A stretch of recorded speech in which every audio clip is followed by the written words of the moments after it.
Yeroo baay'ee dibata rifeensa keenyaaf faayidaa guddaa qabanii fi yeroo gabaabaa keessatti jijjiirama kennanii biyya keessatti argama. Kuni biyya keessa jira jecha warri turtanii har'a isinii qabadhee dhufeetii jira. Achiitii xiqqoo tokko kanan fidadhee dhufee sitti fixee amma immoo hambiraa sitti hojjetachuu fi qopheeffadhee isiniif immoo ifa isinii gochuuf qabadhee dhufeetiin jira. Bakka jirtanitti nageenya isiniif haa ta'u hunduma keessaniifuu akkam jirtu. Ani baay'ee nagaa kooti.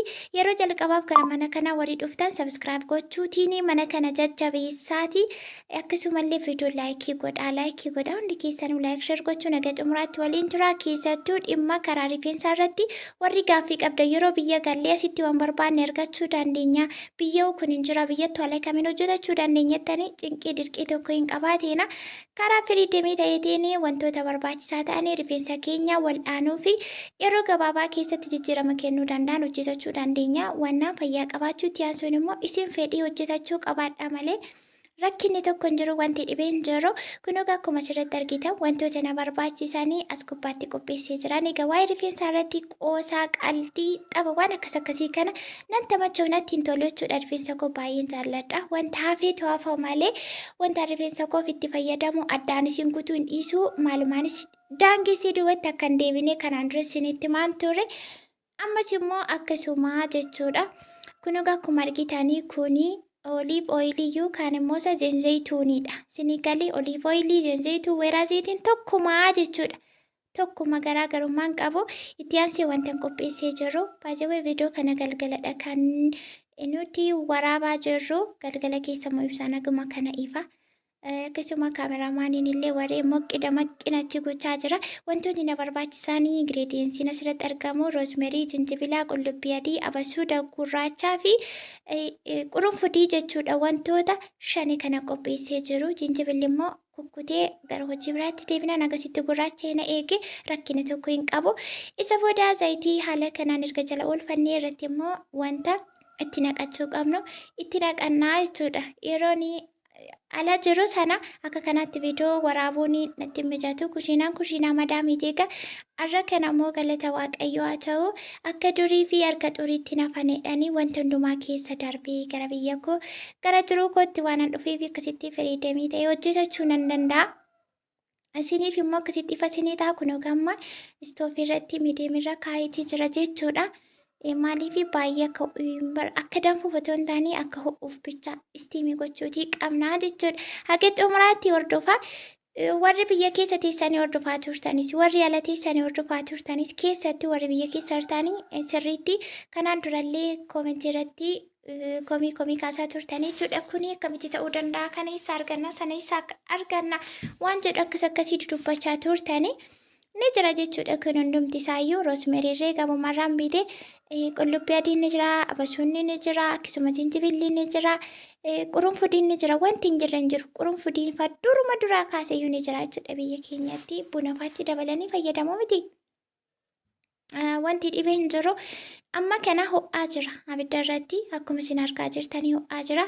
Bannee ilaallaa. Kun xiqqoo labbi jechuu jalqabee jira. Daqiiqaa muraasa booda irraa lafa kaa'uun koo hin oolu. Maaliif baay'ee akka bilchaatuuf otoo hin taane sababni isaa inni keessa jiru kuni wanta as keessatti dabalame kuni akka chiipsitti akka hin goggonneef jechuudha. Laphuma gooniitu irraa baasuu qabna.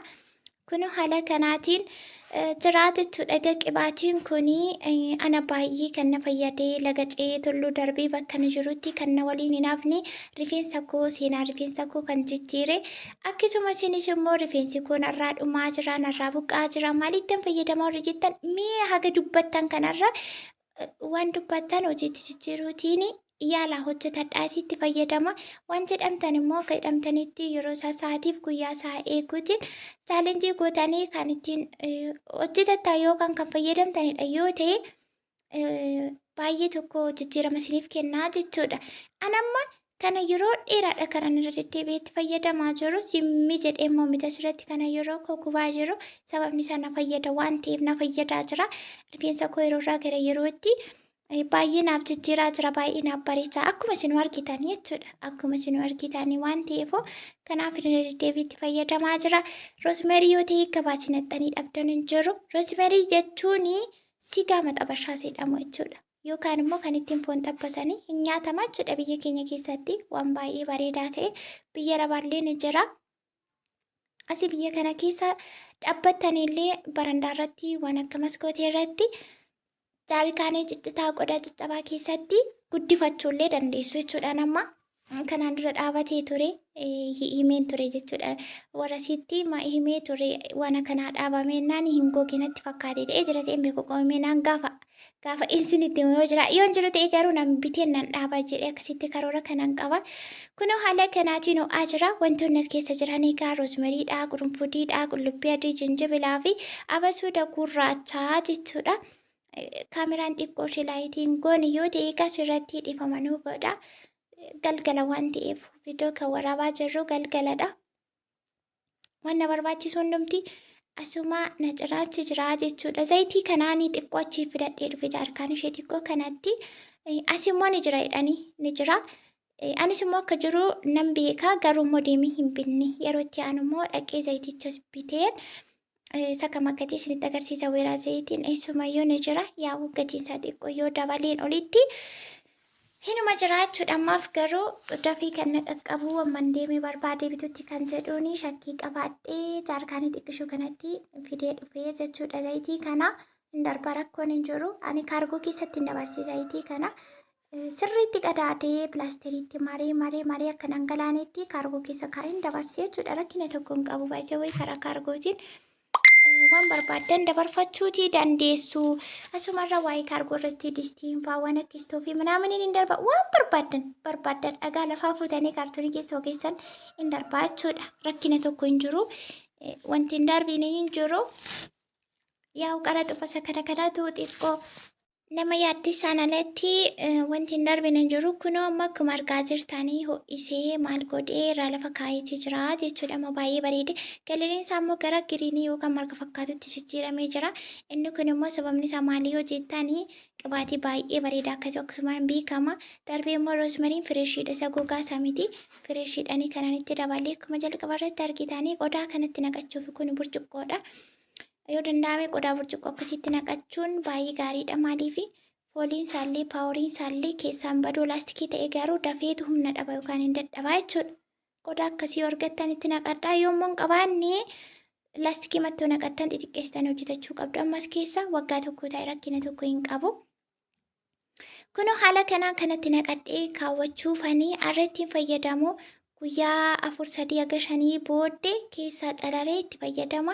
Akkamittiin akkan itti fayyadamu akkam akka ta'e. Kun egaa biyya keessa ta'uusaa biyya keessa immoo wanti kun hundumti jiraachuusaa asumarraa warri gaaffii qabdanii warri gumgummiitti turtanillee kunoo isa kana fakkaataa jechuudha. Qibaatiin roosmerii in argamu burcuqqoo kana keessatti. Yeroon keessaa calalu immoo isa kana yeroon keessaatii calalu sirriitti bakka viidiyoo mul'atutti isinittiin agarsiisaa jechuudha. Har'aaf kana fakkaata. Egaa viidiyoo keenya laayikii sheerii gochuu hin irraanfatinaa. Maatii ta'a wantoota isin fayyadu keessattuu biyya keessatti warri kanaa galuu barbaadanii gaaffii qabaattan maal isa kana isiniif hin qabadhee itti dhufa jechuudha. Gaaffii keessa yeroo tokkotti deebisuu hin danda'u. Akkuma isin viidiyoo laayik sheer gootanii ilaalcha keessan irraan isinii qabadhee dhufa waa'ee mana ijaaruu, waa'ee lafa bituu, waa'ee abbaa manaa qabaachuu, waa'ee hundumaa kan isin gaafattan gaaffii baay'ee akka nama biraa qabdan nan beeka. Isa kana suuteedhaan isiniitii fida. Kunoo kana fakkaata. Amma kana xumuree jira. Akkasitti yeroo ilaaltan gurraacha garuu anatti baay'ee natti mul'ata. Kaameraatu dimismissi godhee jira. Yeroon keessaa calalu sirriitti akka ittiin itti mul'atuuf isiniif waraaba. Abshiruu amma kana fooxaa kanatti mareetiin nan kaawwadhaa jechuudha. Tumoon biizii ta'uu waan miiqatti biizii ta'uu zayitii rifeensa koof immoo hojjetachuun qabadheenii asitti immoo as deebi'ee kushiinaan illee akkuma argitanii wanti sirraa hin jiru. Yoon kana dhaqu kana dhufaa yoon sana dhaqu kana gidduutti immoo keessummaan illee hin jira. Waan baay'eetu biizii nama godha dhugaa dubbachuu fi akkacha ta'anii yaadammiti wanti hundumtuu ulfaata. Garuu immoo fayyaan jiraannaanii. Kussi jettanii silaa kussi itti bareeda waan ta'eef mana madaamii keessatti inuma qaqqabsiisna. Kunooti gara xumuraatti jira. Qibaatiin koo kana fakkaata. Qibaatiin roosmarii biyya keessatti hojjetachuun barbaadan yoo zayituun yookaan weeraa zayitii sana dhabdanii zayitii noormaalii zayitiin kan nyaataan jira miti. Isatti dabaltanii hojjetachuu dandeessu. Rakkina tokko hin qabu. Haala kana warri alas turtanii warri keessas na hordofaatii turtanii faamilii kee beekumsaalee akkasittiin itti fayyadamuu dandeessuu dhaga'uu keessan hojiirra oolchaati. Seeraan akka hidhamtanitti guyyaa guyyaatti godhaa guyyaatti rifeensa keessa miiccattan wantoota akkas akkasiitti fayyadamuutiin rifeensa keessa wallaannachuu bakka itti deeffachuu bareeffachuu fi miidhagfachuuti dandeessuu isiniin jechuuti barbaadas gubbaarratti seegaa yaada keessan nagama isin akka laayikii gootan nagama akka sheer gootan akkasumallee gaaffii keessanii nan ilaalaa jechuudha isin tamachee laayikii gochuu keessan irratti naaf taphadha piliis gaaffii karaa keessaallee kan na gaafattan baay'een keessan jirtu waan ta'eefu nama tokko tokkoof keessaan deebisuun hin ulfaata akkuma isin hubeettaanu yeroo isin laayikii gootan immoo sheerii ta'eetu viidiyoon gara nama biraatti darba waan ta'eefu kanarratti deeggarsi keessan baay'ee na barbaachisa jechaa viidiyoon koo gara xumuraatti jirti.